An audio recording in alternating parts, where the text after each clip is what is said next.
व्यवस्था का मार्ग स्थायित्व, राजकोषीय अनुशासन, सतत विकास और कम मुद्रास्फीति से चिन्हित रहा है। यहाँ तक कि घोर अनिश्चितताओं और व्यवधानों के समय भी हमारे द्वारा चुने गए सुविचारित विकल्पों के बलस्वरूप ऐसा संभव हो पाया है। माननीय प्रधानमंत्री श्री नरेंद्र मोदी जी के नेतृत्व में हमारी सरकार ने निर्णायक रूप से निरंतर संशय के स्थान पर कार्यवाही और वाकपटुता के स्थान पर सुधार और लोक लुभावन दिखावे के स्थान पर जनहित को प्राथमिकता दी है। हमने लोक निवेश पर अधिक जोर देते हुए दूरगामी ढांचागत सुधारों, राजकोषीय मितव्ययता और मौद्रिक स्थिरता के मार्ग का अनुसरण किया है। आत्मनिर्भर भारत को अपना लक्ष्य मानते हुए हमने घरेलू विनिर्माण क्षमता, ऊर्जा सुरक्षा का निर्माण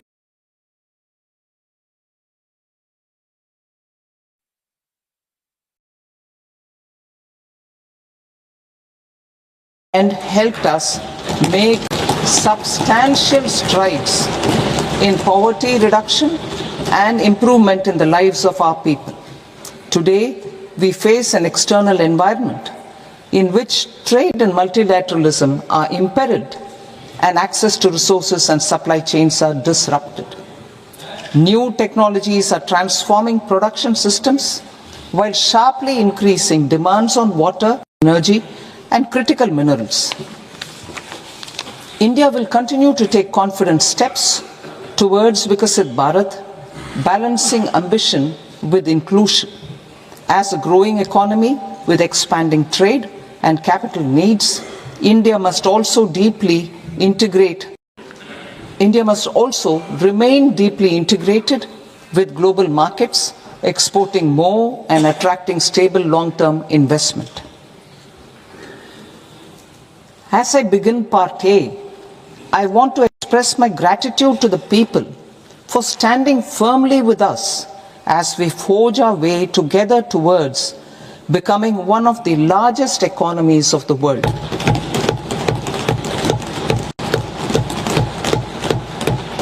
Our aim is to transform aspiration into achievement and potential into performance as we ensure that the dividends of growth reach every farmer, the scheduled caste, the scheduled tribes, the nomads, the youth, the poor and the women. In Vikasit Bharat Young Leaders Dialogue 2026, several innovative ideas were shared with our Prime Minister, which have inspired many of the proposals, making this a unique Yuva Shakti-driven budget. Our government's sankalp is to focus on our poor, underprivileged and the disadvantaged. To deliver on this sankalp, and given that this is the first budget prepared in Kartavya Bhavan, we are inspired by three Kartavya.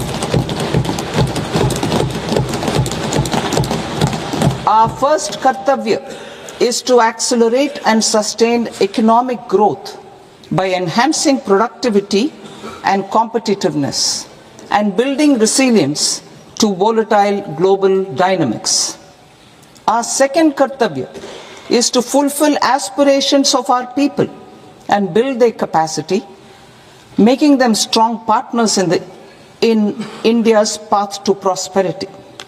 Our third Kartavya, aligned with our vision of Sabka Saath, Sabka Vikas, is to ensure that every family, community, region and sector has access to resources, amenities and opportunities for meaningful participation.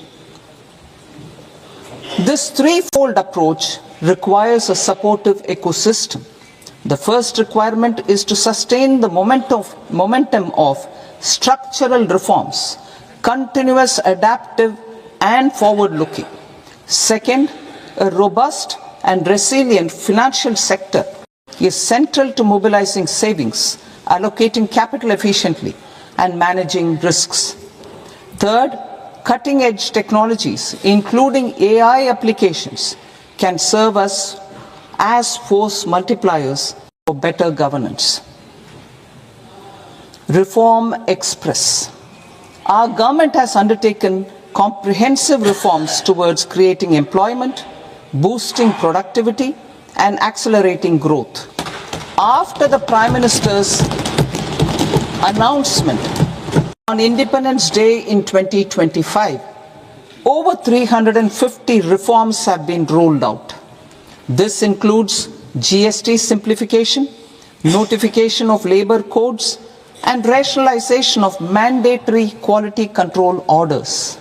High-level committees have been formed, and in parallel, the central government is working with the state governments on deregulation and reducing compliance requirements.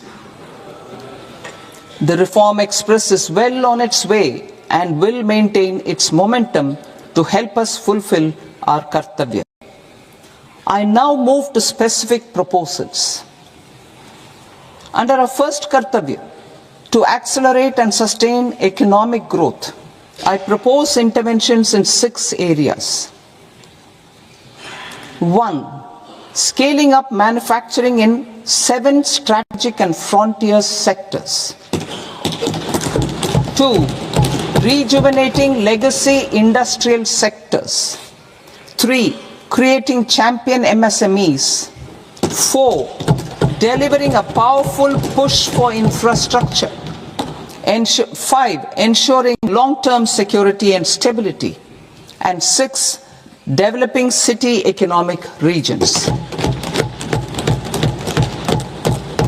Scaling up of manufacturing in 7 strategic and frontier sectors. Biopharma Shakti, meaning biopharma strategy for health advancement through knowledge, technology, and innovation. India's disease burden is observed to be shifting towards non-communicable diseases like diabetes, cancer, and autoimmune disorders. Biologic medicines are key to longevity and quality of life at affordable costs. To develop India as a global biopharma manufacturing hub,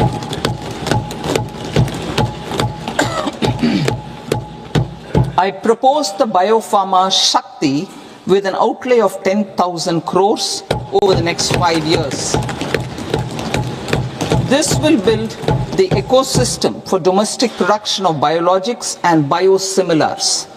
The strategy will include a biopharma-focused network with 3 new national institutes of pharmaceutical education and research, popularly known as NIPERS, and upgrading 7 existing ones. It will also create a network of 1,000 accredited India clinical trials sites. We propose to strengthen the Central Drug Standard Control Organization to meet global standards and approve timeframes through approval timeframes through a dedicated scientific review cadre and specialists. India's Semiconductor Mission 1.0 expanded India's semiconductor sector capabilities. Building on this, we will launch ISM 2.0 to produce equipment and materials, design full-stack Indian IP, and fortify supply chains. We will also focus on industry-led research and training centers to develop technology and skilled workforce. The Electronics Components Manufacturing Scheme, launched in April 2025 with an outlay of 22,919 crores, already has investment commitments at double the targets. We propose to increase the outlay to 40,000 crores to capitalize on this momentum.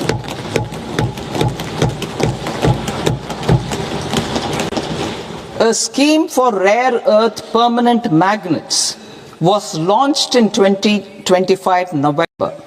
We now propose to support the mineral-rich states of Odisha, Kerala, Andhra Pradesh, and Tamil Nadu to establish dedicated rare earth corridors to promote mining, processing, research, and manufacturing. To enhance domestic chemical production and reduce import dependency, we will launch a scheme to support states in establishing 3 dedicated chemical parks through challenge route on a cluster-based plug-and-play model. Strong capital goods.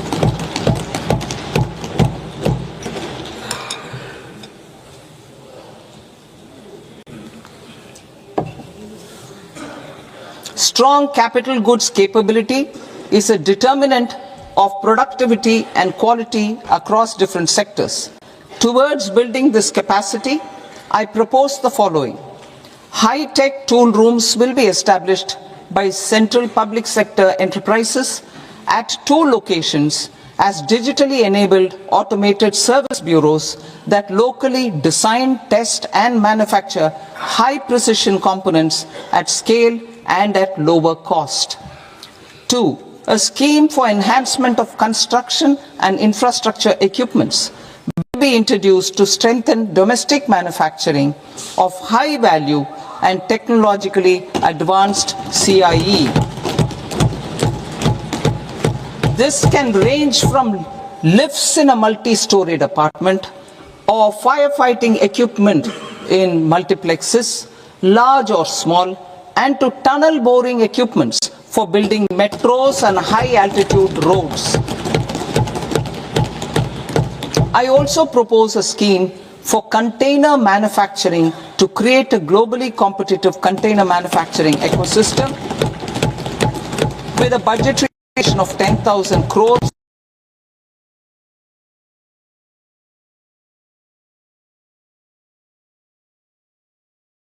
Container विनिर्माण परिवेश तैयार करने हेतु एक container निर्माण योजना का भी प्रस्ताव करती हूँ। श्रम गहन वस्त्र क्षेत्र के लिए मैं 5 उपभागों के साथ एकीकृत कार्यक्रम का प्रस्ताव करती हूँ। 1. रेशम, ऊन और जूट जैसे प्राकृतिक फाइबर, मानव निर्मित फाइबर और नए युग के फाइबरों में आत्मनिर्भरता हेतु राष्ट्रीय फाइबर योजना। मशीनरी प्रौद्योगिकी अन्यून और सामान्य प्रशिक्षण एवं प्रमाणन केंद्रों के लिए पूंजीगत सहायता के साथ पारंपरिक क्लस्टरों के आधुनिकीकरण के लिए वस्त्र विस्तार एवं रोजगार योजना। 3. मौजूदा योजनाओं को एकीकृत एवं सुदृढ़ करने और बुनकरों एवं कारीगरों के लिए लक्षित सहायता सुनिश्चित करने के लिए राष्ट्रीय हथकरघा एवं हस्तशिल्प कार्यक्रम। वैश्विक रूप से प्रतिस्पर्धी और धारणीय वस्त्र परिधानों को बढ़ावा देने के लिए टैक्स इको पहल। उद्योग जगत और शैक्षणिक संस्थानों के सहयोग से वस्त्र कौशल परिवेश के आधुनिकीकरण और उन्नयन के लिए समर्थ 2.0।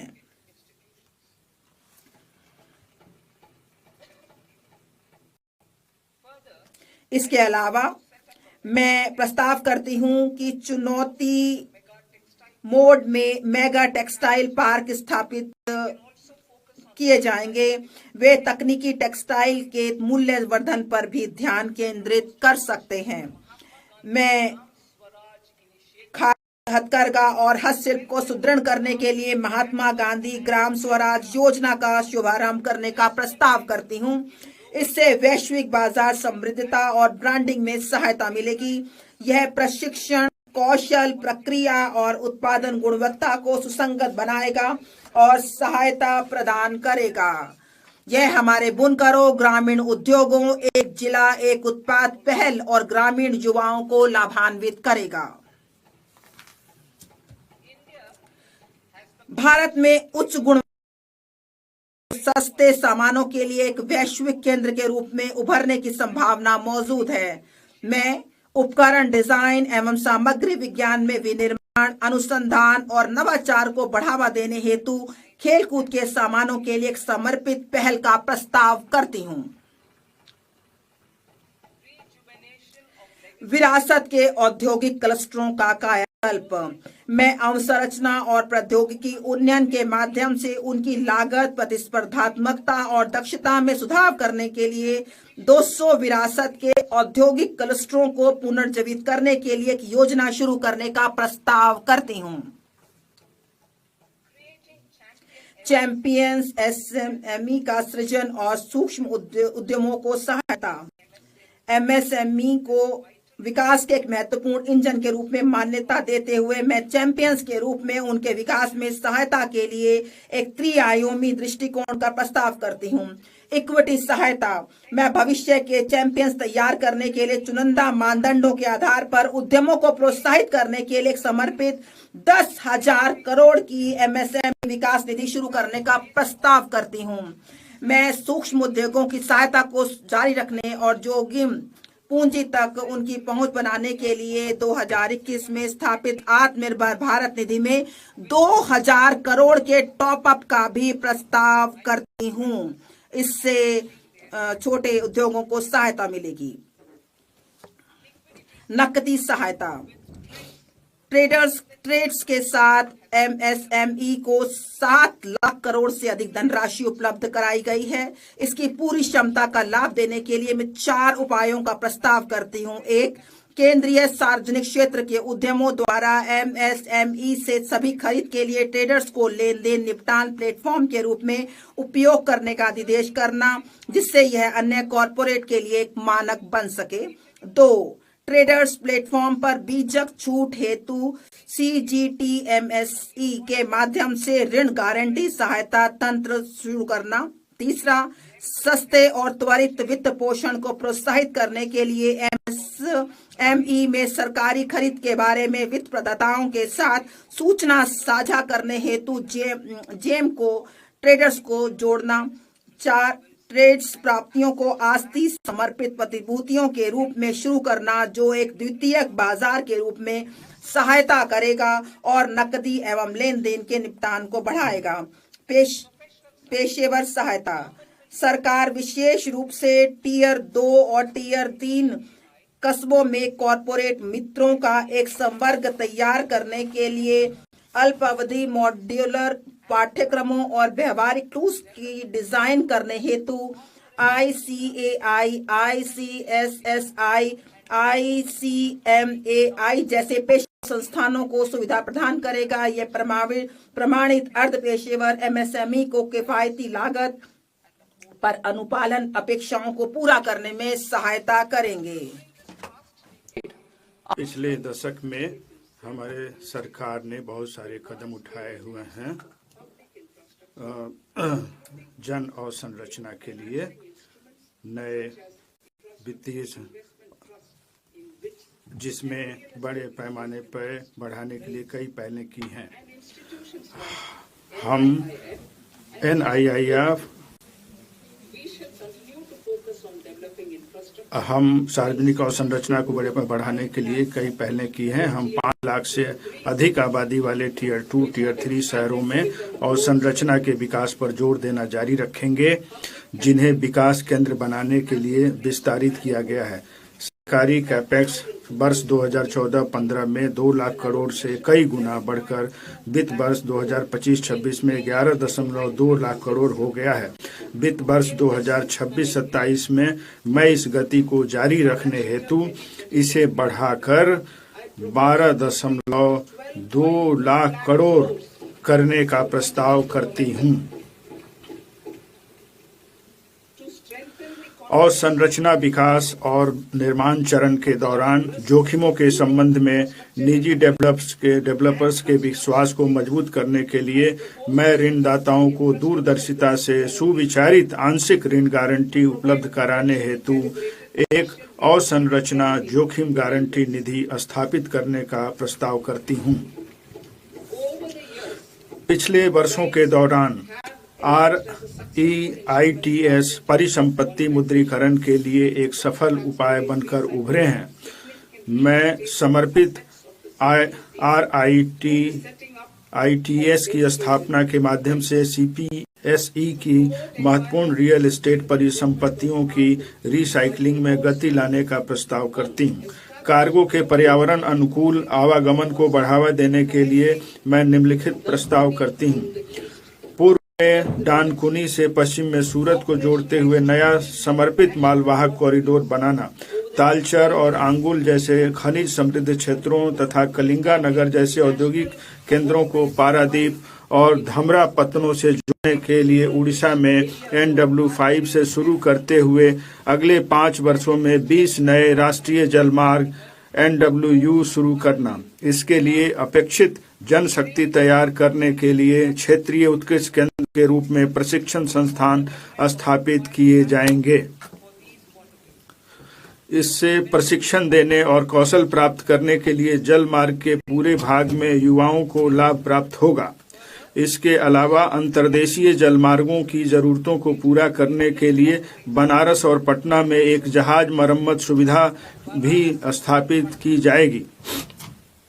अंतर्देशीय जलमार्गों और तटीय पोत परिवहन का हिस्सा 6% से बढ़ाकर 2047 तक 12% करने के लिए रेल और सड़क परिवहन से मॉडल शिफ्ट को प्रोत्साहित करने के लिए एक तटीय कार्गो प्रोत्साहन स्कीम का शुभारंभ करना। अंतिम छोर और दूर दराज के क्षेत्रों को जोड़ने और पर्यटन को बढ़ावा देने के लिए मैं समुद्री विमानों के स्वदेशी निर्माण को प्रोत्साहन करने का प्रस्ताव करती हूँ। प्रचालनों को सहायता उपलब्ध कराने के लिए एक समुद्री विमान VGF योजना भी शुरू की जाएगी। कार्बन कैप्चर उपयोगिता और भंडारण CCUS दिसंबर 2025 में शुरू किए गए रोड मैप के अनुसार बड़े पैमाने पर CCUS प्रौद्योगिकियां विद्युत, इस्पात, सीमेंट और रसायनों सहित 5 औद्योगिक क्षेत्रों में अंतिम उपयोग अनुप्रयोगों में अधिक तैयारी का स्तर प्राप्त करेगा। अगले 5 वर्षों में 20,000 करोड़ के परिव्यय का प्रस्ताव किया गया है। शहरी आर्थिक शहर भारत के विकास, नवाचार और अवसरों के इंजन हैं। अब हम शहरी आर्थिक क्षेत्र शहर भारत के विकास, नवाचार और अवसरों के इंजन हैं। अब टियर 2 और 3 शहरों तथा तीर्थ कस्बों पर भी ध्यान केंद्रित करेंगे जिन्हें आधुनिक अवसंरचना और बुनियादी सुविधाओं की आवश्यकता है। इस बजट का लक्ष्य उनके विशिष्ट विकास कारकों के आधार पर शहरी आर्थिक क्षेत्रों का मानचित्रण करके समूहों की आर्थिक शक्ति का उपयोग करने के लिए शहरों की क्षमता को और अधिक बढ़ाना है।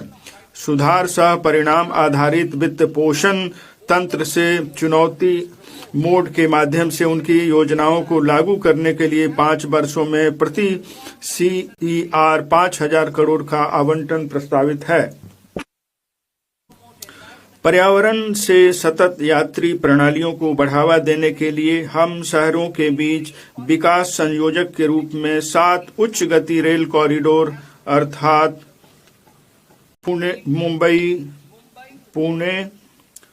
पुणे से हैदराबाद, हैदराबाद बेंगलुरु, हैदराबाद चेन्नई, चेन्नई बेंगलुरु, दिल्ली वाराणसी और वाराणसी सिल्लीगुड़ी विकसित करेंगे।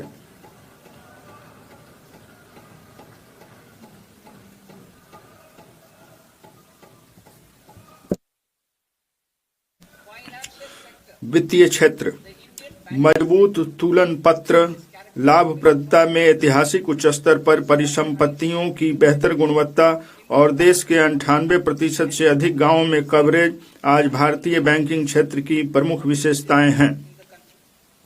इस समय हम इस क्षेत्र के सुधार प्रेरित विकास पथ को जारी रखने के लिए जरूरी उपायों के भविष्यवादी रूप से मूल्यांकन करने के लिए बेहतर स्थिति में हैं।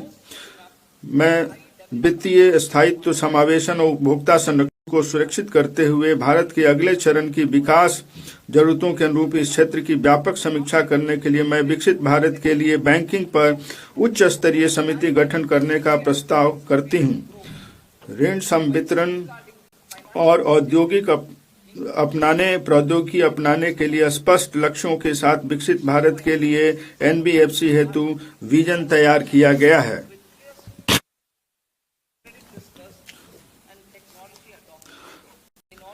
सार्वजनिक क्षेत्र के NBFC में उच्च स्तर प्राप्त करने और दक्षता में सुधार के उद्देश्य से प्रथम कदम के रूप में विद्युत वित्त निगम और ग्रामीण विद्युतीकरण निगम के पुनर्गठन का प्रस्ताव किया जाता है। मैं भारत की विकासोन्मुखी आर्थिक प्राथमिकताओं के अनुरूप विदेशी निवेश के लिए अधिक समकालीन उपयोगकर्ता अनुकूल ढांचा तैयार करने के लिए विदेशी मुद्रा प्रबंधन गृह ऋण लिखित नियमावली की व्यापक समीक्षा का प्रस्ताव करती हूं। कॉर्पोरेट बॉन्ड बाजार। मैं एक ऐसे बाजार निर्माण की संरचना पेश करने का प्रस्ताव करती हूं जहां कॉर्पोरेट बॉन्ड क्षेत्र में निधियों और व्युत्पन्नों के लिए पर्याप्त अवसर हों। मैं कॉर्पोरेट बॉन्डों पर पूर्ण रिटर्न स्वैप शुरू करने का भी प्रस्ताव करती हूं। Municipal bond. बड़े शहरों द्वारा आर्थिक मूल्य के म्युनिसिपल बॉन्ड जारी करने को बढ़ावा देने के लिए मैं 1000 करोड़ से अधिक का एकल बॉन्ड जारी करने के लिए 100 करोड़ के प्रोत्साहन का प्रस्ताव करती हूं। अमृत के अंतर्गत वर्तमान योजना जो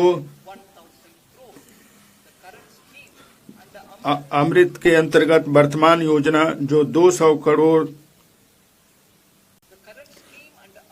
अमृत के अंतर्गत वर्तमान योजना जो 200 करोड़ तक के बॉन्ड जारी करने पर प्रोत्साहन प्रदान करती है।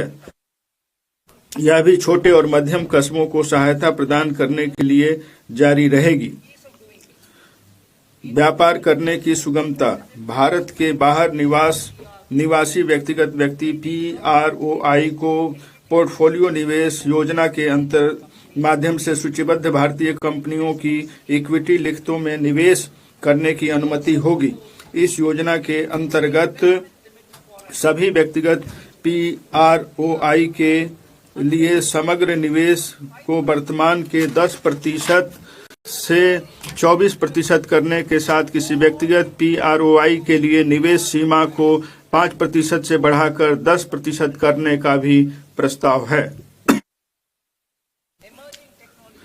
AI सहित उभरती प्रौद्योगिकियां। 21वीं सदी प्रौद्योगिकी प्रेरित है। प्रौद्योगिकी का अंगीकरण सभी लोगों के हित के लिए है।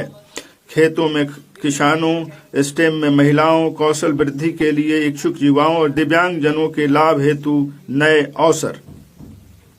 सरकार ने AI मिशन, राष्ट्रीय क्वांटम मिशन, अनुसंधान नेशनल रिसर्च फंड और अनुसंधान विकास एवं नवाचार निधि के माध्यम से नई प्रौद्योगिकियों को सहायता प्रदान करने के लिए अनेक कदम उठाए हैं।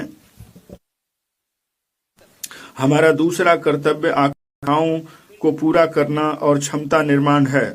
हमारी सरकार के 1 दशक से सतत और सुधार उन्मुखी प्रयासों के माध्यम से लगभग 25 करोड़ लोग विभिन्न स्तरों पर व्याप्त गरीबी से ऊपर उठ गए हैं।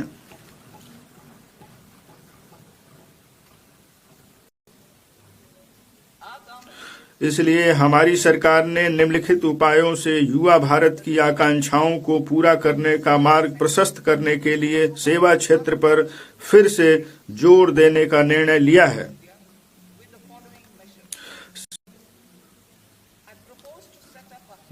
मैं विकसित भारत के मुख्य संचालक के रूप में सेवा क्षेत्र पर ध्यान केंद्रित करने के लिए उपायों की सिफारिश करने हेतु एक उच्चाधिकार प्राप्त शिक्षा से रोजगार एवं उद्यम स्थायी समिति के गठन का प्रस्ताव करती हूं। यह हमें वर्ष 2047 तक 10% की वैश्विक हिस्सेदारी के साथ सेवा क्षेत्र में वैश्विक अग्रणी बनाएगा। यह समिति विकास, रोजगार और निर्यातों के लिए संभावनाओं को बढ़ाने के लिए क्षेत्रों को प्राथमिकता देगी। वे नौकरी और कौशल आवश्यकताओं पर AI सहित उभरती प्रौद्योगिकियों का प्रभाव का भी आकलन करेंगे और उसके लिए उपायों का प्रस्ताव करेंगे। विकसित भारत के लिए पेशेवरों को तैयार करना।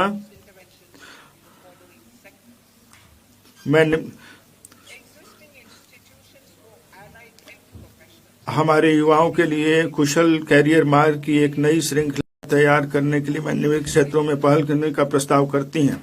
संबंध स्वास्थ्य सेवा पेशेवरों के लिए मौजूदा संस्थानों का उन्नयन किया जाएगा। निजी तथा सरकारी क्षेत्रों में नए एचएमसी संस्थान की स्थापना की जाएगी। इसमें optometry, radiology, anaesthesia, auto applied psychology और व्यवहार संबंधी स्वास्थ्य सहित 10 चयनित विषय क्षेत्रों को शामिल किया जाएगा और अगले 5 वर्षों में 1 लाख एएचपी जोड़े जाएंगे। वृद्धों की चिकित्सा और संबद्ध देखभाल सेवाओं को शामिल करते हुए एक मजबूत देखभाल सेवा परिवेश बनाया जाएगा। देखभाल सेवा और स्वास्थ्य, योग, मेडिकल और सहायता उपकरणों का प्रचालन जैसे संबद्ध कौशलों का संयोजन करके बहुकौशल देखभाल सेवा प्रदाताओं को प्रशिक्षित करने के लिए अनेक एनएसयू कार्यक्रमों का विकास किया जाएगा। आने वाले वर्षों में 1.5 लाख देखभाल सेवा प्रदाताओं को प्रशिक्षित किया जाएगा। चिकित्सा मूल्यवर्धन केंद्र भारत को चिकित्सा पर्यटन क्षेत्र सेवा केंद्र के रूप में बढ़ावा देने के लिए मैं निजी क्षेत्र की साझेदारी में 5 क्षेत्रीय चिकित्सा केंद्रों की स्थापना के लिए राज्यों को सहायता प्रदान करने के लिए एक योजना शुभारंभ करने का प्रस्ताव करती हूँ। ये केंद्र एकीकृत स्वास्थ्य सेवा परिसरों के रूप में सेवा प्रदान करेंगे, जिसमें चिकित्सा, शैक्षिक और अनुसंधान सुविधाएं होंगी। इसमें नैदानिक बाद के देखभाल और पुनर्वास के लिए आयुष केंद्र, चिकित्सा मूल्य पर्यटन सुविधा केंद्र होंगे। ये केंद्र डॉक्टरों और एएचपी सहित स्वास्थ्य सेवा पेशेवरों को विविध कार्य अवसर प्रदान करेंगे।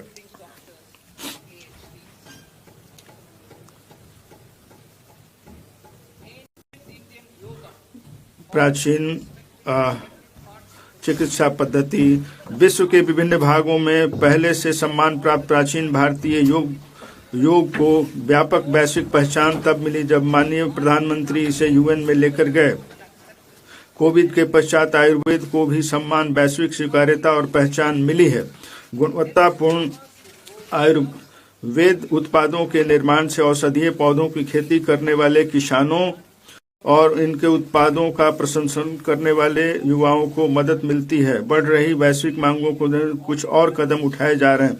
मैं 3 नए अखिल भारतीय आयुर्वेद संस्थान स्थापित करने, 2 प्रमाणन परिवेश के उच्च मानकों के लिए आयुष फार्मेसी और औषधि परीक्षण प्रयोगशालाओं का उन्नयन करने और अधिक कुशल कार्मिक उपलब्ध कराने, 3 पारंपरिक दवाओं के लिए साक्ष्य आधारित अनुसंधान, प्रशिक्षण और जागरूकता को बढ़ावा देने के लिए जामनगर में WHO वैश्विक पारंपरिक चिकित्सा केंद्र के उन्नयन का प्रस्ताव करती हूँ। पशुपालन पशुधन कृषि आय के लगभग 16% का योगदान देता है, जिसमें गरीब और सीमांत परिवार भी शामिल है। पशु चिकित्सा पेशेवरों की संख्या को 20,000 से अधिक करके उनकी उपलब्धता को बढ़ाने के लिए मैं निजी क्षेत्र में पशु रोग विशेषज्ञ और पैरा पशु शल्य महाविद्यालय, पशु अस्पताल, नैदानिक प्रयोगशालाओं और प्रजनन सुविधाओं की स्थापना के लिए एक ऋण संबद्ध पूंजी सब्सिडी सहायता योजना शुरू करने का प्रस्ताव करती हूँ। भारतीय और विदेशी संस्थाओं के बीच सहयोग को भी सुविधाजनक बनाया जाएगा। ऑरेंज अर्थव्यवस्था भारत का animation, visual effects, gaming, comics, AVGC क्षेत्र एक बढ़ता हुआ उद्योग है, जिसमें वर्ष 2030 तक 2 मिलियन पेशेवरों की आवश्यकता होगी। मैं Indian institute of creative technology Mumbai को 15,000 माध्यमिक विद्यालयों और 500 महाविद्यालयों में एबीजीसी कंटेंट क्रिएटर लैब स्थापित करने में सहायता प्रदान करने का प्रस्ताव करती हूँ। भारतीय डिजाइन उद्योग का तेजी से विस्तार हो रहा है, फिर भी भारतीय डिजाइनरों की कमी है। मैं भारत के पूर्वी क्षेत्र में डिजाइन शिक्षा और विकास को बढ़ावा देने के लिए चुनौती मार्ग के माध्यम से एक नए राष्ट्रीय डिजाइन संस्थान की स्थापना का प्रस्ताव करती हूँ। शिक्षा हमारी सरकार बड़े औद्योगिक और लॉजिस्टिक कॉरिडोर के आसपास चुनौती मार्ग के माध्यम से 5 विश्वविद्यालय टाउनशिप का निर्माण करने में राज्यों को सहायता प्रदान करेगी। इन योजनाबद्ध शैक्षणिक जोन में कई विश्वविद्यालय, महाविद्यालय, अनुसंधान संस्थान, कौशल केंद्र और आवासीय परिसर होंगे। उच्चतर शिक्षा स्टेम संस्थानों में अध्ययन तथा प्रयोगशाला कार्य हेतु लगने वाला अधिक समय छात्राओं के लिए कुछ चुनौतियां पेश करती हैं। VGF पूंजीगत सहायता के माध्यम से प्रत्येक जिले में एक महिला छात्रावास की स्थापना की जाएगी।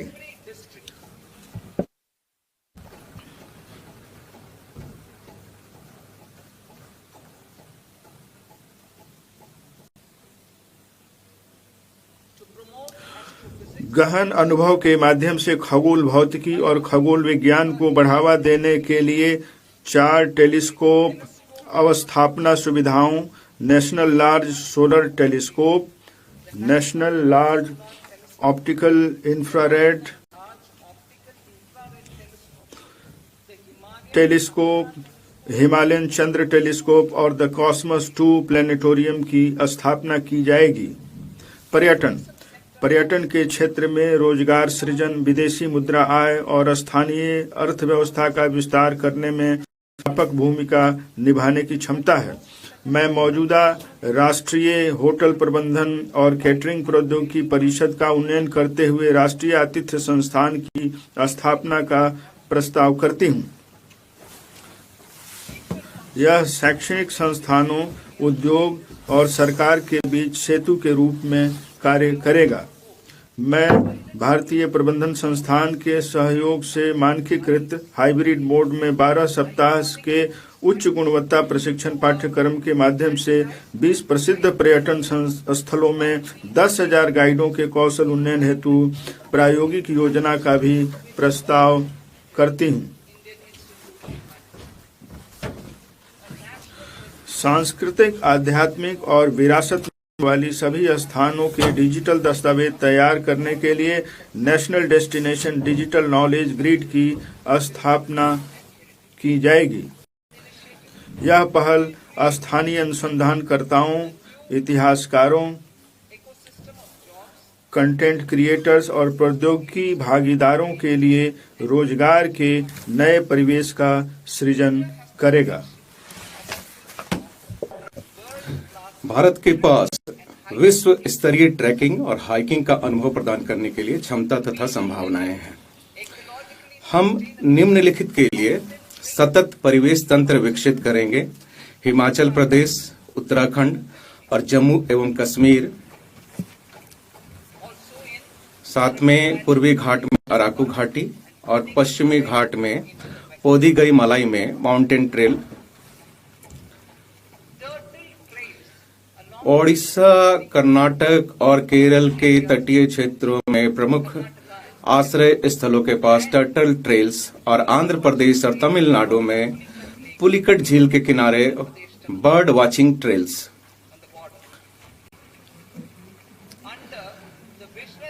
माननीय प्रधानमंत्री जी के दूरदर्शी नेतृत्व में हमने वर्ष 2024 में इंटरनेशनल बिग कैट अलायंस की स्थापना की थी। इस वर्ष भारत प्रथम ग्लोबल बिग कैट शिखर सम्मेलन की मेजबानी कर रहा है, जिसमें 95 सदस्य देशों के सरकारों के प्रमुख और मंत्री संरक्षण की सामूहिक रणनीतियों पर चर्चा कर। विरासत और संस्कृति पर्यटन। मैं लोथल, धौलावीरा, राखीगढ़ी, आदि चन्नालूर, सारनाथ, हस्तिनापुर और लेह पैलेस जैसे 15 पुरातात्विक स्थलों को जीवंत और अनुभवजन्य सांस्कृतिक गंतव्य के रूप में विकसित करने का प्रस्ताव करती हूँ। उत्खनित स्थलों को विशेष वॉकवे के माध्यम से जनता के लिए खोल दिया जाएगा। संरक्षण प्रयोगशालाओं, व्याख्यान केंद्रों और गाइडों की सहायता के लिए तल्लीन करने वाली कथानी रूपन कौशल और प्रौद्योगिकी की शुरुआत की जाएगी। खेलकूद क्षेत्र कई प्रकार के रोजगार, कौशल और नौकरी के अवसर उपलब्ध कराता है। खेलो इंडिया कार्यक्रम के माध्यम से चल रहे खेलकूद से जुड़ी प्रतिभाओं के सुव्यवस्थित विकास के प्रयासों को आगे बढ़ाते हुए मैं अगले दशक में खेल कूद के क्षेत्र में बदलाव लाने के लिए खेलो इंडिया मिशन शुरू करने का प्रस्ताव करती हूं। यह मिशन निम्नलिखित सुविधाएं प्रदान करेगा: प्रशिक्षण केंद्रों द्वारा समर्थित आधारभूत, माध्यमिक और एलिट स्तरों पर एकीकृत प्रतिभा विकास पाथवे, कोच और सहायक कर्मचारियों का व्यवस्थित तरीके से विकास, खेल विज्ञान और प्रौद्योगिकी के एकीकरण, खेल संस्कृति को बढ़ावा देने और प्लेटफॉर्म उपलब्ध कराने के लिए प्रतिस्पर्धा और लीग का आयोजन, और प्रशिक्षण और प्रतिस्पर्धा के लिए खेल अवसंरचना का विकास। हमारा तीसरा कर्तव्य विकसित भारत के लिए सबका साथ सबका विकास के हमारे विजन के अनुरूप है। इसके लिए निम्नलिखित के लिए लक्षित प्रयास किए जाने अपेक्षित हैं: छोटे और सीमांत किसानों पर विशेष ध्यान देते हुए उत्पादकता और उद्यमशीलता बढ़ाकर किसानों की आय में वृद्धि करना, आजीविका के अवसर, प्रशिक्षण और उच्च गुणवत्तापूर्ण सहायक उपकरणों तक पहुंच प्रदान करने के माध्यम से दिव्यांगजनों का सशक्तिकरण, मानसिक स्वास्थ्य और ट्रॉमा केयर तक पहुंच सुनिश्चित करने के लिए कमजोर समूहों का सशक्तिकरण, अवसरों में तेजी लाकर पूर्वोदय राज्यों और पूर्वोत्तर क्षेत्र पर ध्यान केंद्रित करना। मत्स्य पालन, हम निम्नलिखित पहलों की शुरुआत करेंगे: 500 जलाशयों और अमृत सरोवरों के लिए एकीकृत विकास। दूसरा है तटवर्ती क्षेत्रों में मत्स्य मूल्य श्रृंखला को सुदृढ़ करना और स्टार्टअप एवं मत्स्य पालक किसान उत्पादक संगठनों सहित महिला प्रेरित समूहों को बाजार से जोड़ना। पशुपालन, ग्रामीण और शहर के आसपास के क्षेत्रों में गुणवत्तापरक रोजगार अवसर प्रदान करने के लिए हम उद्यमिता विकास में पशुपालन क्षेत्र को निम्नलिखित माध्यमों से सहायता प्रदान करेंगे: ऋण आधारित सब्सिडी कार्यक्रम, पशुधन उद्यमों का संवर्धन और उनका आधुनिकीकरण, पशुधन, डेयरी और मुर्गी पालन के लिए एकीकृत संकेंद्रित मूल्य श्रृंखला का सृजन। और मैं इसको पूरा पढ़ती हूँ: पशुधन उद्यमों का संवर्धन और उनका आधुनिकीकरण, पशुधन, डेयरी और मुर्गी पालन के लिए एकीकृत संकेंद्रित मूल्य श्रृंखला का सृजन, और पशुधन किसान उत्पादक संगठनों को प्रोत्साहित करना। उच्च मूल्य वाली कृषि, कृषि उत्पाद में विविधता लाने, उत्पादकता बढ़ाने, किसानों की आय बढ़ाने और रोजगार के नए अवसर सृजित करने के लिए हम अपने तटवर्ती इलाकों में नारियल, चंदन, कोको, काजू जैसे उच्च मूल्य वाली फसलों को सहायता प्रदान करेंगे। पूर्वोत्तर में अगर के पेड़ों और हमारे पर्वतीय क्षेत्रों में बादाम, अखरोट और खुमानी जैसे गिरीदार फलों को भी सहायता प्रदान करेंगे। भारत विश्व में सबसे बड़ा नारियल उत्पादक देश है। 10 मिलियन किसानों सहित लगभग 30 मिलियन लोग अपनी आजीविका के लिए नारियल पर निर्भर हैं। नारियल उत्पादन में प्रतिस्पर्धा बढ़ाने के लिए मैं नारियल संवर्धन योजना का प्रस्ताव रखती हूं, ताकि विभिन्न पहलों के माध्यम से उत्पादन और उत्पादकता को बढ़ाया जा सके, जिसमें नारियल उगाने वाले प्रमुख राज्यों में पुराने और गैर उत्पादक नारियल के पेड़ों के स्थान पर नए सैपलिंग, पौधे, किस्में लगाना शामिल है। भारत को कच्चे काजू और कोको उत्पादन तथा प्रसंस्करण में आत्मनिर्भर बनाने और निर्यात प्रतिस्पर्धा में वृद्धि करने तथा वर्ष 2030 तक भारतीय काजू और भारतीय कोको को प्रीमियम वैश्विक ब्रांड के रूप में बदलने के लिए भारतीय काजू और कोको के लिए समर्पित कार्यक्रम का प्रस्ताव किया जाता है। चंदन की लकड़ी भारत की सामाजिक और सांस्कृतिक विरासत से घनिष्ठता से जुड़ी हुई है। भारतीय चंदन लकड़ी के परितंत्र की गरिमा को पुनर्स्थापित करने हेतु इसके विशेष रूप से उत्पादन और कटाई उपरांत प्रसंस्करण को प्रोत्साहित करने के लिए हमारी सरकार राज्य सरकारों के साथ मिलकर काम करेगी। पुराने कम उपज वाले फलों उद्यानों के संरक्षण और पर्वतीय क्षेत्रों में अखरोट, बादाम और खुमानी के अधिक पैदावार को बढ़ाने के लिए एक समर्पित कार्यक्रम के माध्यम से किसानों की आय बढ़ाने और युवाओं को शामिल करके मूल्य वर्धन करने के लिए सहायता प्रदान की जाएगी। भारत विस्तार कृषि संसाधनों तक पहुंच के लिए आगामी एकीकृत प्रणाली। मैं भारत विस्तार का प्रस्ताव करती हूं, जो एक बहुभाषीय एआई टूल है और जिसे एआई प्रणाली सहित कृषि संबंधी प्रणालियों के लिए ICAR पैकेज सहित एग्री स्टैक पोर्टल के रूप में एकीकृत किया गया है। इससे कृषि उत्पादकता में वृद्धि होगी, किसानों को उचित निर्णय लेने में सक्षम बनाएगा और अनुकूल परामर्शी सहायता प्रदान करते हुए जोखिम को कम करेगा। ग्रामीण महिला प्रेरित उद्यमों के लिए शी मार्ट लखपति दीदी कार्यक्रम की सफलता से आगे बढ़ते हुए मैं महिलाओं को ऋण आधारित आजीविका से उद्यमों का स्वामी बनाने के लिए अगला कदम उठाने में मदद करने का प्रस्ताव करती हूं। संवर्धित और नवाचार वित्त पोषित लिखतों के माध्यम से क्लस्टर स्तरीय संघों के भीतर सामुदायिक स्वामित्व वाले खुदरा आउटलेट के रूप में स्व सहायता उद्यम शी मार्ट स्थापित किए जाएंगे। दिव्यांगजन सशक्तिकरण, दिव्यांगजन कौशल योजना, IT ABGC क्षेत्र, आतिथ्य और खाद्य एवं पेय क्षेत्र, कार्य उन्मुखी तथा प्रक्रिया आधारित भूमिका प्रदान करते हैं जो दिव्यांगजनों के लिए उपयुक्त है। हम प्रत्येक दिव्यांग समूह के लिए उद्योग संगत और अनुकूल विशिष्ट प्रशिक्षण के माध्यम से सम्मानजनक आजीविका के अवसर सुनिश्चित करेंगे। दिव्यांग सहारा योजना सभी पात्र दिव्यांगजनों के लिए उच्च गुणवत्ता वाले सहायक उपकरणों तक समय से पहुंच एक मूलभूत आवश्यकता है।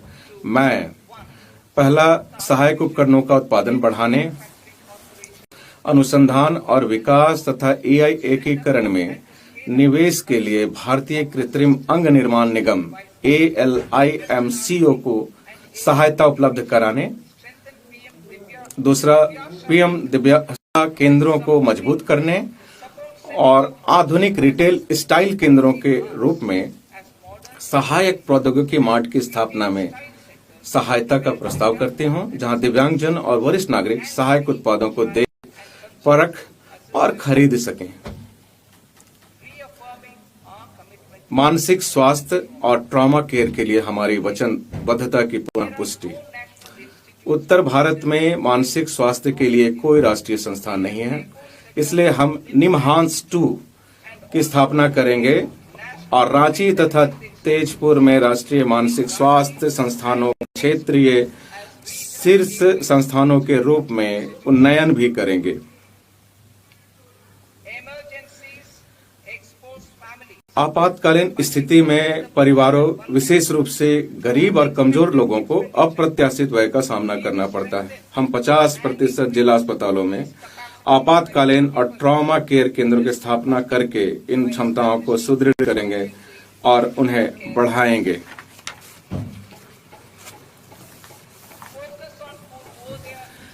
पूर्वोदय राज्यों और पूर्वोत्तर क्षेत्र पर विशेष ध्यान। पूर्वोदय में दुर्गापुर में बेहतर संपर्क लोड के साथ एकीकृत पूर्वी तट औद्योगिक कॉरिडोर के विकास, 5 पूर्वोदय राज्यों में 5 पर्यटन स्थलों के निर्माण और 4000 बसों के प्रावधान का प्रस्ताव करती हूं। पूर्वोत्तर क्षेत्र में बौद्ध स्थल, पूर्वोत्तर क्षेत्र थेरावड़ा और महायान वज्रयान परंपराओं का सभ्यता संगम है। मैं अरुणाचल प्रदेश, सिक्किम, असम, मणिपुर, मिजोरम और त्रिपुरा में बौद्ध सर्किट के विकास हेतु एक योजना शुरू करने का प्रस्ताव करती हूं। इस स्कीम में मंदिरों और मठों का संरक्षण, तीर्थस्थल भाषांतरण केंद्र, संपर्क एवं तीर्थयात्रियों की सुविधाएं शामिल होंगी। 16वां वित्त आयोग। 16वें वित्त आयोग ने दिनांक 17 नवंबर 2025 को अपनी रिपोर्ट राष्ट्रपति को प्रस्तुत की। संविधान के अनुच्छेद 281 के अंतर्गत दिए गए अध्यादेश के अनुसार सरकार ने आयोग की सिफारिशों पर की गई कार्रवाई की रिपोर्ट पर स्पष्टीकरण ज्ञापन के साथ यह रिपोर्ट संसद में रखेगी। सरकार ने, माननीय अध्यक्ष महोदय, इस सत्र की शुरुआत के साथ आप उसकी अनुमति देंगे। मैं उम्मीद करती हूँ। सरकार ने 41% की दर पर अंतरण के ऊर्ध्व हिस्से को बनाए रखने संबंधी आयोग की सिफारिश को स्वीकार कर लिया है। आयोग की सिफारिश के अनुसार मैंने वित्त आयोग अनुदानों के रूप में वित्त वर्ष 2026-27 के लिए राज्यों को 1.4 लाख करोड़ का प्रावधान किया है। इसमें ग्रामीण और शहरी स्थानीय निकाय और आपदा प्रबंधन अनुदान शामिल हैं। राजकोषीय समीकरण। सरकार सामाजिक आवश्यकताओं पर समझौता किए बिना लगातार हमारी राजकोषीय वचनबद्धताओं को पूरा करती रही है।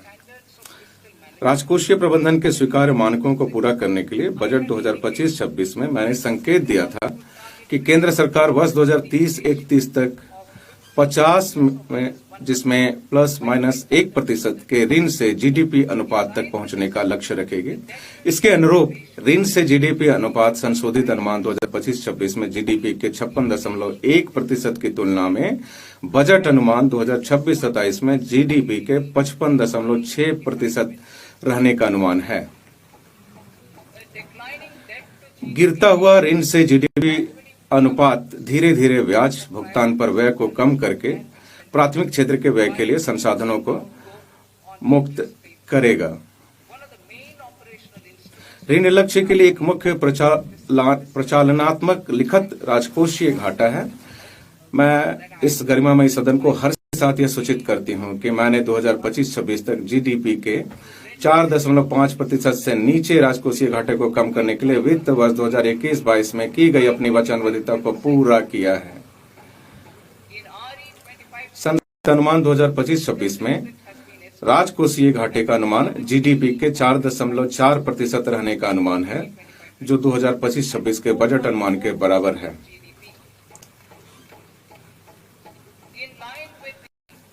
ऋण समेकन की नई राजकोषीय दूरदर्शिता पथ के अनुरूप बजट अनुमान 2026-27 में राजकोषीय घाटा जीडीपी 4.3% होने का अनुमान है।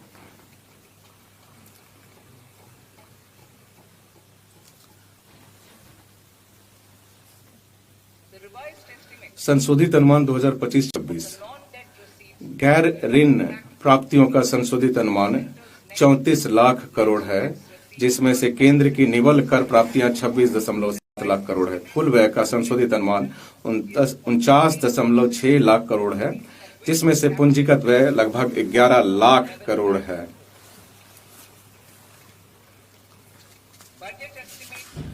बजट अनुमान 2026-27 वर्ष 2026-27 की आते हुए गैर ऋण प्राप्तियां और कुल व्यय का अनुमान क्रमशः 36.5 लाख करोड़ और 53.5 लाख करोड़ है। केंद्र की निवल कर प्राप्तियां का अनुमान 28.7 लाख करोड़ है।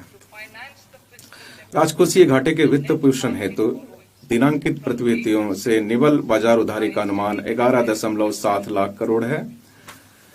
शेष वित्त पोषण छोटी बचतों और अन्य स्रोतों से आने की संभावना है। सकल बाजार उधारी का अनुमान 17.2 लाख करोड़ है। अब मैं भाग ख की ओर बढ़ती हूं। भाग ख प्रत्यक्ष कर।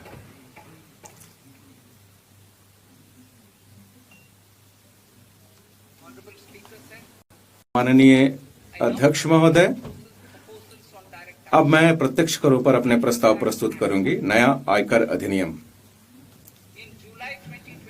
जुलाई 2024 में मैंने आयकर अधिनियम 1961 की व्यापक समीक्षा की घोषणा की थी।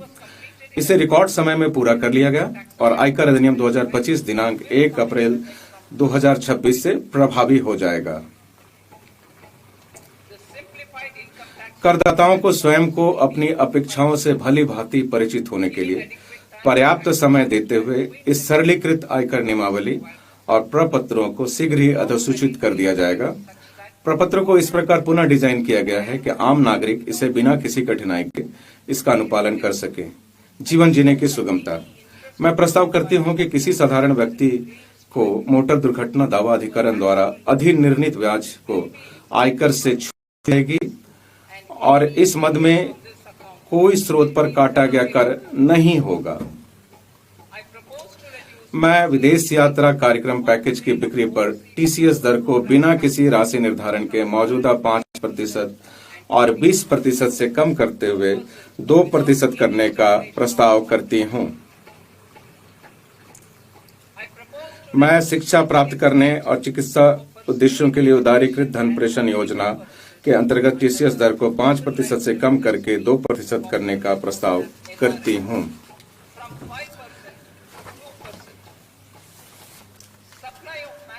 कार्यबल सेवाओं की आपूर्ति को टीडीएस के प्रयोजनार्थ विशिष्ट रूप से संविदाकारों को भुगतान के दायरे में लाने का प्रस्ताव है ताकि अस्पष्टता से बचा जा सके।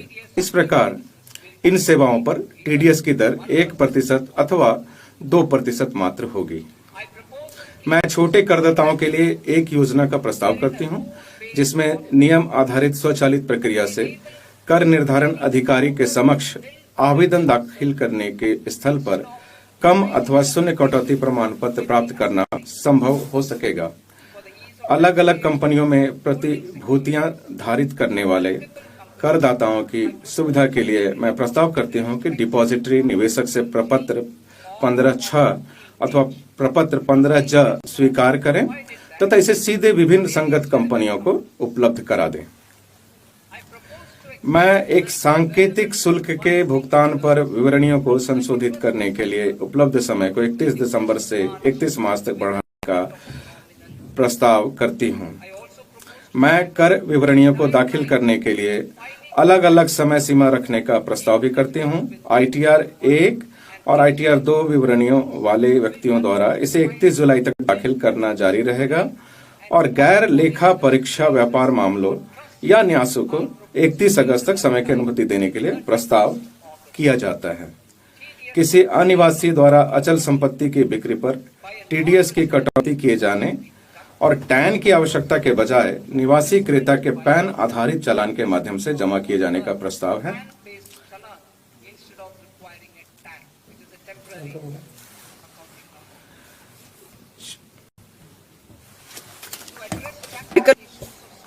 छात्रों, युवा पेशेवरों, तकनीकी कर्मचारियों, अन्यत्र चले गए अनिवासी भारतीयों और ऐसे अन्य छोटे करदाताओं की व्यावहारिक समस्या को दूर करने के लिए मैं इन करदाताओं के लिए एक निश्चित आयकर के नीचे अथवा परिसंपत्ति को प्रकट करने के लिए 6 माह की विदेशी परिसंपत्ति प्रकटीकरण योजना शुरू करने का प्रस्ताव करती हूँ।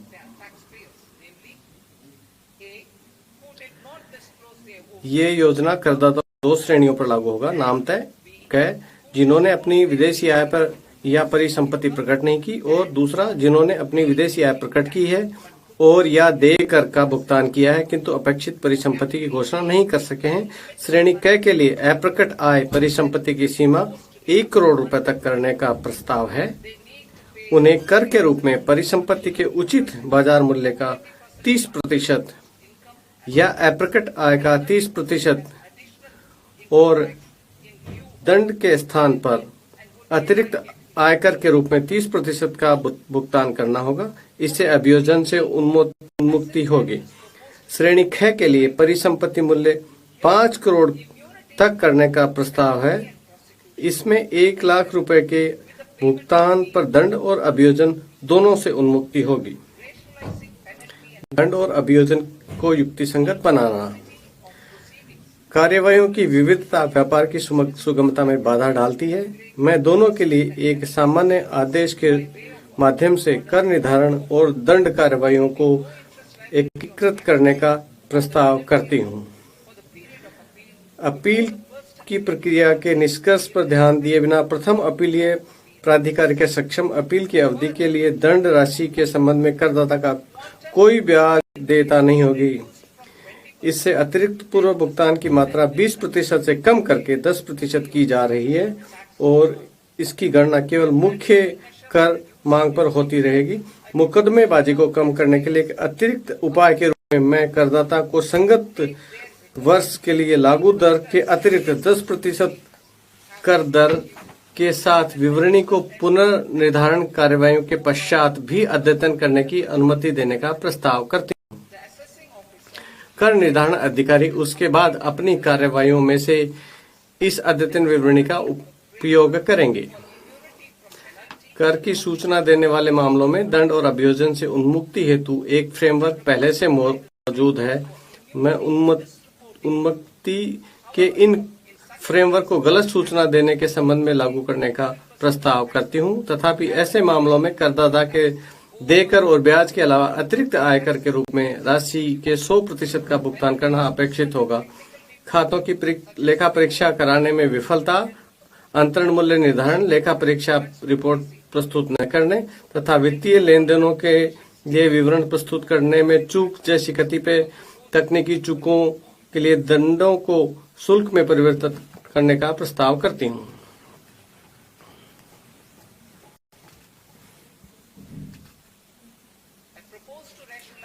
मैं कुछ गंभीर अपराधों की रोकथाम के संबंध में सावधानी पूर्वक संतुलन बनाते हुए आयकर अधिनियम के अंतर्गत अभियोजन ढांचे को युक्ति संगत बनाने का प्रस्ताव करती हूँ।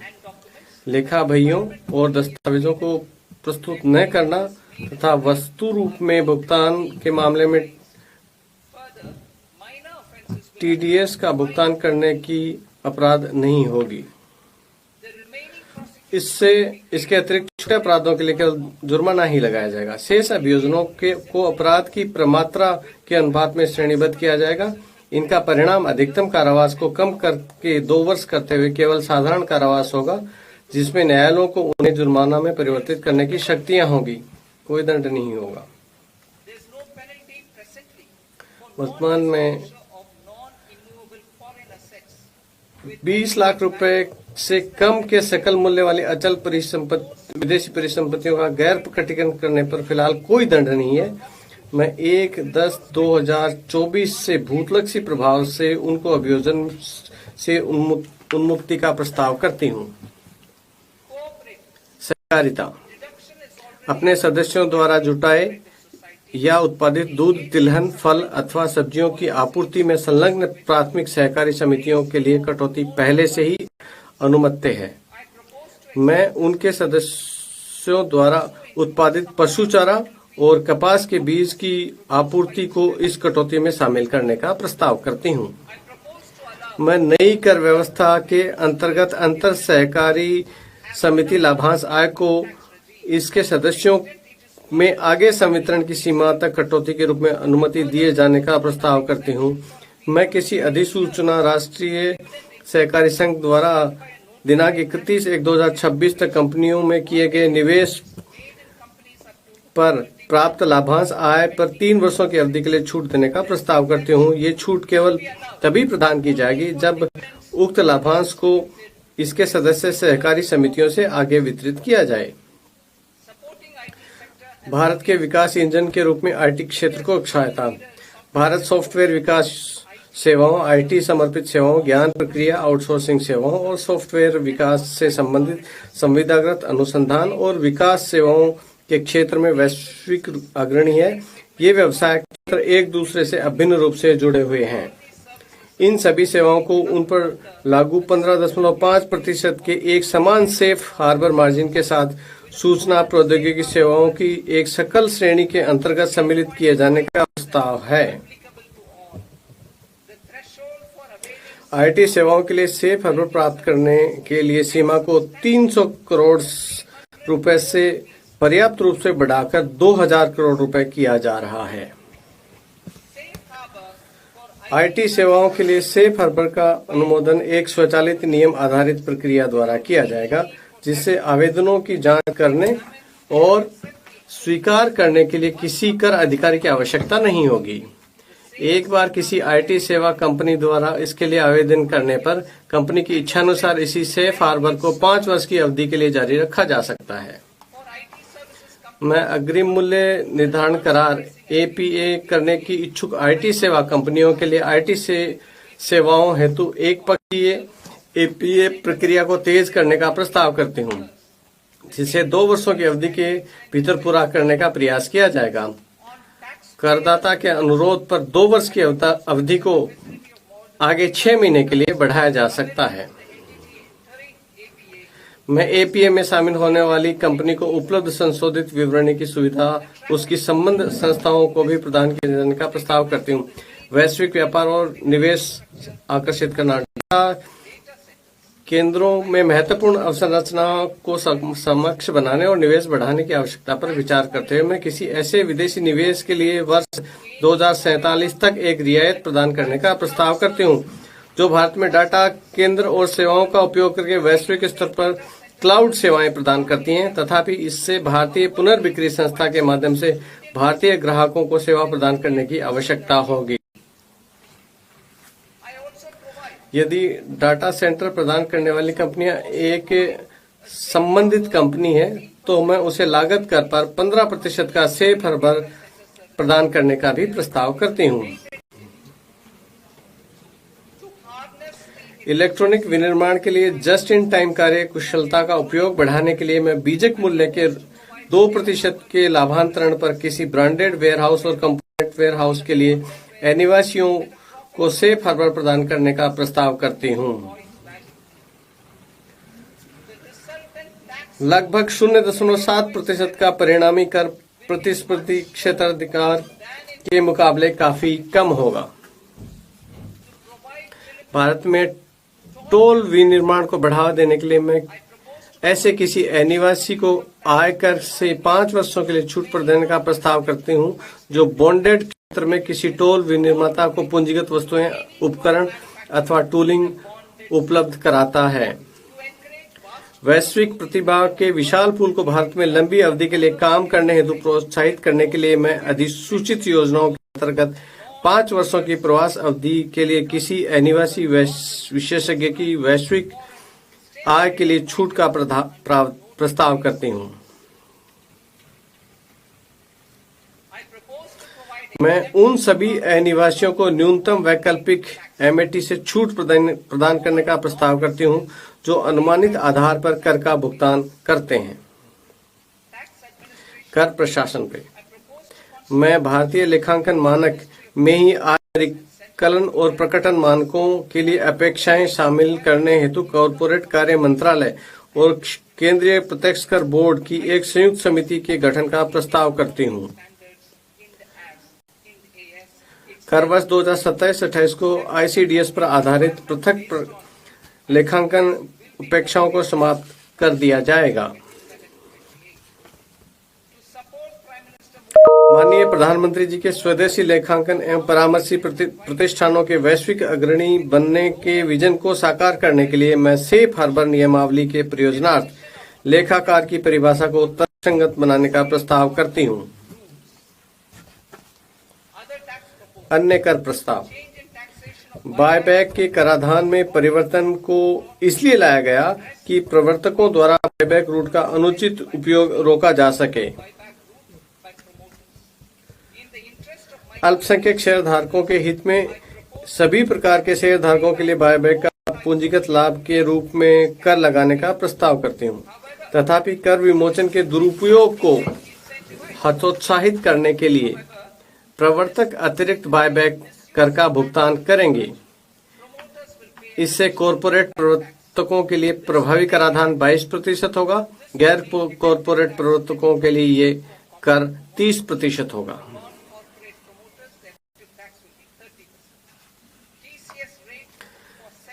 विशिष्ट वस्तुओं नामतः अल्कोहल युक्त लिकर, स्क्रैप और खनिजों के विक्रेताओं के लिए टीसीएस दरों को तर्कसंगत बनाते हुए 2% ही किया जाएगा। तेंदुपत्तों पर दरों को 5% से घटाकर 2% किया जाएगा। मैं वायदा सौदों पर एसटीटी को मौजूदा 0.02% से बढ़ाकर 0.05% करने का प्रस्ताव करती हूँ। ऑप्शन प्रीमियम और ऑप्शन कार्यकलाप दोनों पर एसटीटी को मौजूदा क्रम से 0.1% और 0.125% से बढ़ाकर 0.15% करने का प्रस्ताव है। हमने वर्ष 2019 में कॉरपोरेट के लिए कराधान परिदृश्य में सुधार किया था, जिसमें कम कर दरों के साथ उनको सरलीकृत व्यवस्था उपलब्ध कराई गई ताकि वे कटौतियों और छूट का दावा करने की बजाय कारोबार पर समुचित ध्यान केंद्रित कर सकें। कंपनियों को नई व्यवस्था में स्थानांतरित करने के लिए प्रोत्साहित करने हेतु कंपनियों को आगे लाई जाई गई मैट क्रेडिट को समायोजित करने की अनुमति केवल नई व्यवस्था में दिए जाने का प्रस्ताव है। नई व्यवस्था में उपलब्ध मैट क्रेडिट का उपयोग करके समायोजन कर देयताओं को 1/4 की सीमा तक की अनुमति दिए जाने का प्रस्ताव है। मैट को अंतिम कर बनाए जाने का प्रस्ताव है। इसलिए 1 अप्रैल 2026 से कोई क्रेडिट संचय नहीं होगा। इस परिवर्तन के अनुरूप 15% की मौजूदा मैट दर को कम करके 14% किया जा रहा है। 31 मार्च 2026 तक संचित करदाताओं को आगे लाई गई मैट क्रेडिट उपरोक्त अनुसार उनको समायोजन के लिए उपलब्ध रहेंगे। अब आती हूँ अप्रत्यक्ष करों पे। अब मैं अप्रत्यक्ष करों से संबंधित प्रस्तावों पर आती हूँ। सीमा शुल्क और केंद्रीय उत्पाद शुल्क के लिए मेरे प्रस्तावों का लक्ष्य प्रशुल्क संरचना और सरल बनाना, घरेलू विनिर्माण को सहायता देना, निर्यात प्रतिस्पर्धात्मकता को प्रोत्साहित करना और शुल्क और प्रतिलोम को ठीक करना है। लंबे समय से चले आ रहे सीमा शुल्क छूटों को समाप्त करने को जारी रखते हुए मैं भारत में विनिर्मित हो रहे मदों अथवा जहां आयात नगण्य वहां पर कतिपय कूटों को हटाना चाहती हूं। इसी प्रकार किसी विशेष मद पर लागू शुल्क की दर का निर्धारण करने की प्रक्रिया और सरल बनाने के लिए मैं प्रशुल्क अनुसूची में ही विभिन्न सीमा शुल्क अधिसूचनाओं में कतिपय प्रभावी दरों को शामिल करने का प्रस्ताव करती हूं। अब मैं क्षेत्र विशिष्ट प्रस्तावों की चर्चा करूंगी। समुद्री चमड़ा और वस्त्र उत्पादों का निर्यात संवर्धन। मैं निर्यात हेतु समुद्री खाद्य उत्पादों के प्रसंस्करण के लिए उपयोग में आने वाले विशिष्ट नवनीतियों के शुल्क मुक्त आयात की सीमा को वर्तमान 1% से बढ़ाकर पिछले वर्ष की निर्यात कारोबार की FOB मूल्य का 3% करने का प्रस्ताव करती हूँ। मैं विनिर्दिष्ट निविष्टियों के शुल्क मुक्त आयात की अनुमति जूतों के ऊपरी हिस्सों के निर्यात के लिए देने का प्रस्ताव करती हूँ, जो वर्तमान में चर्म अथवा सिंथेटिक फुटवेयर के निर्माण के लिए उपलब्ध हैं। मैं चर्म या वस्त्र परिधानों, चर्म अथवा सिंथेटिक फुटवेयर तथा अन्य चर्म उत्पादों के निर्यातकों के लिए अंतिम उत्पाद के निर्यात हेतु समयावधि को मौजूदा 6 महीने से बढ़ाकर 1 वर्ष करने का प्रस्ताव करती हूँ।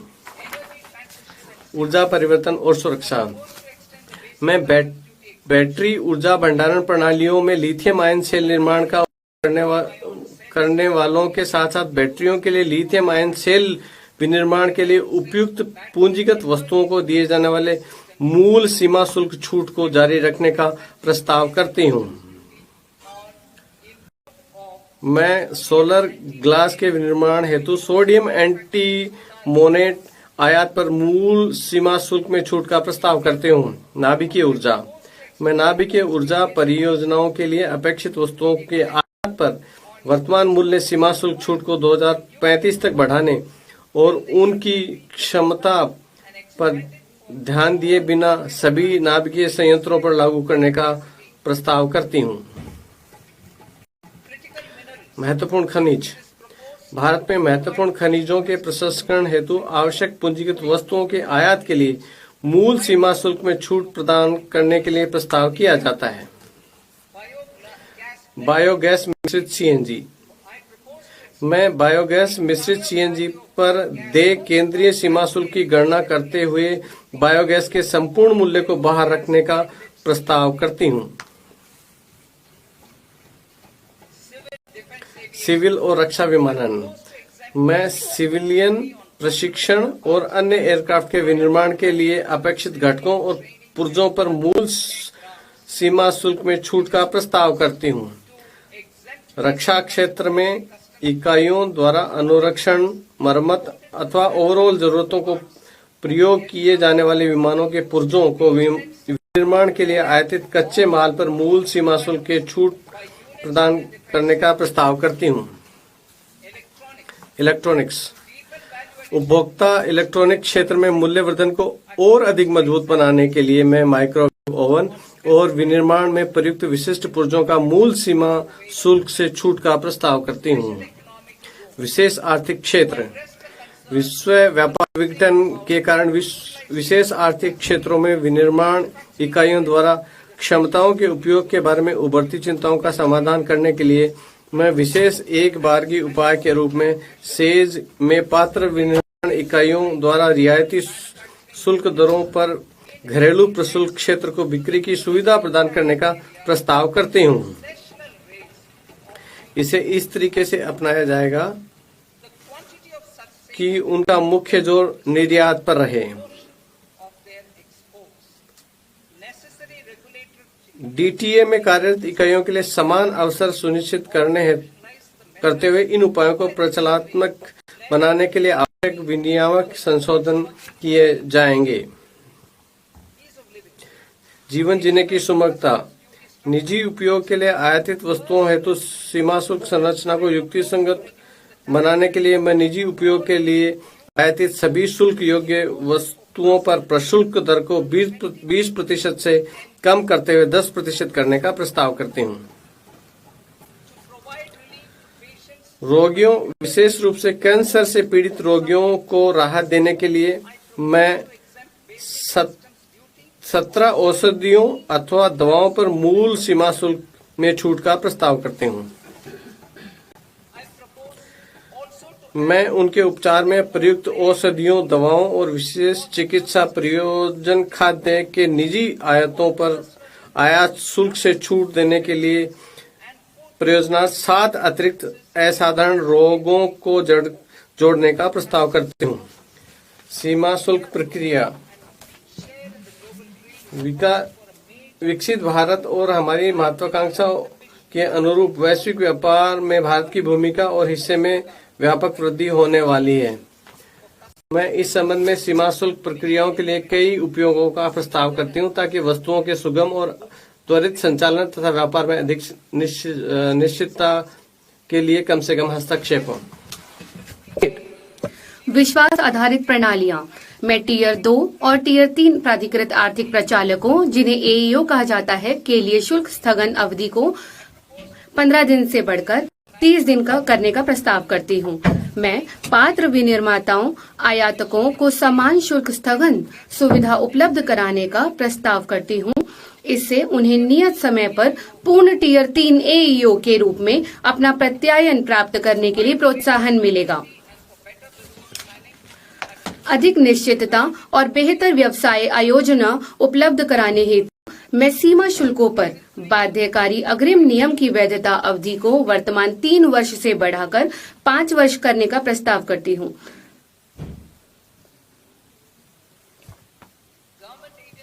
सरकार के समग्र दृष्टिकोण की मूल भावना के अनुरूप सरकारी एजेंसियों को उनके कार्गो के समाशोधन में अधिमान्य व्यवहार हेतु एईओ प्रत्यायन का लाभ लेने के लिए प्रोत्साहित किया जाएगा।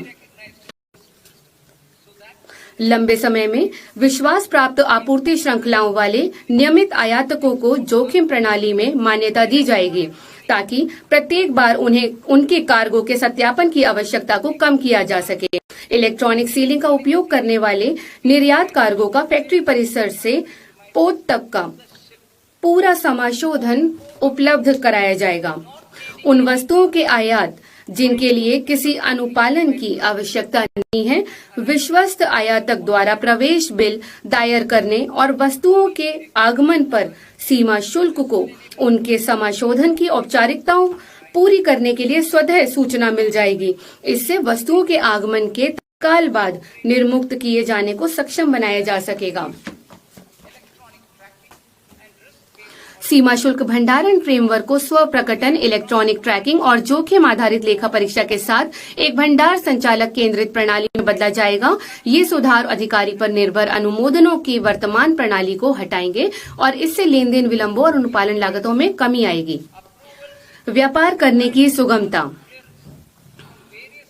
विभिन्न सरकारी एजेंसियों से कार्गो समाशोधन के लिए अपेक्षित अनुमोदनों की प्रक्रिया को इस वित्त वर्ष के अंत तक एकल और परस्पर जुड़े हुए डिजिटल विंडो के माध्यम से निर्बाध बनाया जाएगा।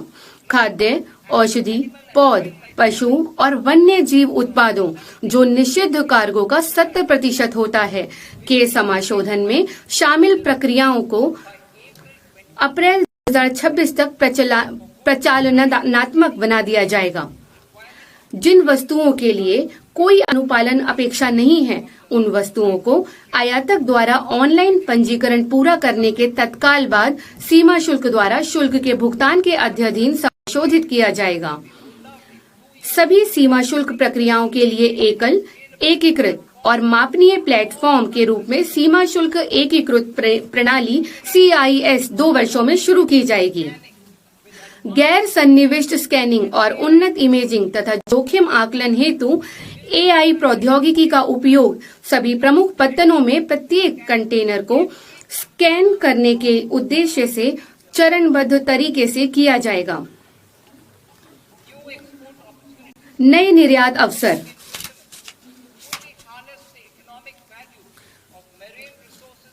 हमारे क्षेत्रीय जल क्षेत्र के बाहर समुद्री संसाधनों के आर्थिक मूल्य का पूर्ण रूप से दोहन करने के लिए भारतीय मछुआरों की सहायता के लिए निम्नलिखित उपाय किए जाएंगे। क, विशिष्ट आर्थिक क्षेत्र EEZ अथवा बीच समुद्र में मछली पकड़ने वाले भारतीय नौकाओं द्वारा पकड़ी गई मछली को शुल्क मुक्त किया जाएगा।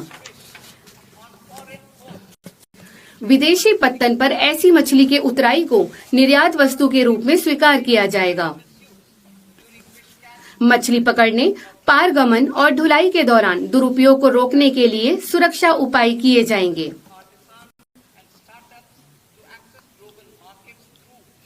ई-कॉमर्स के माध्यम से वैश्विक बाजारों में पहुंच के लिए भारत के छोटे व्यवसायों, कारीगरों और स्टार्टअप की आकांक्षाओं को सहायता प्रदान करने के लिए कुरियर निर्यातों पर प्रति खेप 10 लाख रुपए की वर्तमान मूल्य सीमा को पूरी तरह हटाने की घोषणा करते हुए मुझे हर्ष हो रहा है।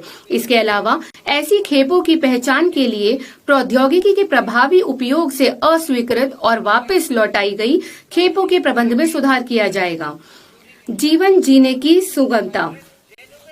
यात्रियों की वास्तविक चिंताओं का समाधान करने के लिए मैं अंतर्राष्ट्रीय यात्रा के दौरान सामान निकासी को शासित करने वाले प्रावधानों के संशोधन का प्रस्ताव करती हूँ। संशोधित नियमों से वर्तमान समय की यात्रा संबंधी वास्तविकताओं के अनुरूप शुल्क मुक्त भत्ते में वृद्धि होगी और अंदर लाई गई आधा अथवा बाहर ले जाई गई वस्तुओं की अस्थायी ढुलाई में स्पष्टता आएगी।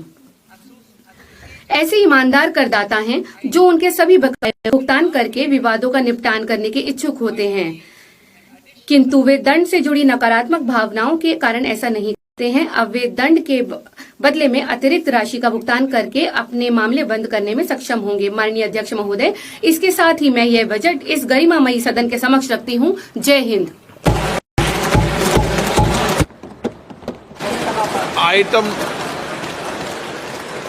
आइटम नंबर 3 माननीय वित्त मंत्री जी।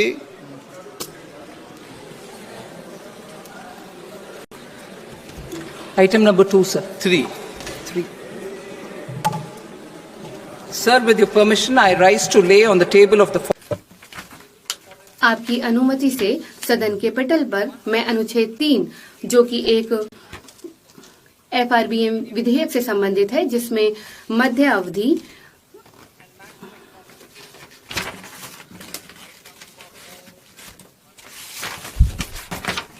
आपकी अनुमति से जो वित्त विधेयक 2025-26 है उसके आपके सामने रखती हूँ। प्रदान की जाए। जो सदस्य इस पक्ष में हाँ गए, जो सदस्य विरोध में ना गए, मेरे विचार में निर्णय हाँ वालों के पक्ष में अनुमति प्रदान की जाती है। माननीय मंत्री जी, अब विधेयक पूरे स्थापित करें। Sir, I introduce the bill. मैं विधेयक को पुनर्स्थापित करती हूँ। सदस्यगण, आपको सूचित किया जाता है कि माननीय वित्त मंत्री जी के बजट भाषण की कॉपी पब्लिकेशन काउंटर पर ली जाती है। बजट भाषण और बजट से संबंधित दस्तावेज आपके मोबाइल फोन और मेंबर पोर्टल्स पर ही उपलब्ध है।